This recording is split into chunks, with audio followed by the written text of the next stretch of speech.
بھارتی cricket board نے ہندو انتہا پسندوں کی دھمکیوں کے سامنے گھٹنے ٹیک دیے۔ بی سی سی آئی کی ہدایت پر کولکتہ نائٹ رائیڈرز نے بنگلہ دیش کے مستفیض الرحمان کو ریلیز کر دیا ہے۔ انتہا پسندوں نے مستفیض الرحمان کے کھیلنے کی صورت میں آئی پی ایل بند کرانے کی دھمکی دی تھی، جس کے بعد بھارتی کرکٹ بورڈ نے کولکتہ نائٹ رائیڈرز کو بنگلہ دیش کے کھلاڑی مستفیض الرحمان کو ریلیز کرنے کی ہدایت کی۔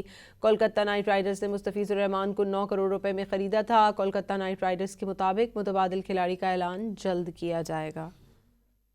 بھارتی کرکٹ بورڈ نے ہندو انتہا پسندوں کی دھمکیوں کے سامنے گھٹنے ٹیک دیے۔ بی سی سی آئی کی ہدایت پر کولکتہ نائٹ رائیڈرز نے بنگلہ دیش کے مستفیض الرحمان کو ریلیز کر دیا ہے۔ انتہا پسندوں نے مستفیض الرحمان کے کھیلنے کی صورت میں آئی پی ایل بند کرانے کی دھمکی دی تھی، جس کے بعد بھارتی کرکٹ بورڈ نے کولکتہ نائٹ رائیڈرز کو بنگلہ دیش کے کھلاڑی مستفیض الرحمان کو ریلیز کرنے کی ہدایت کی۔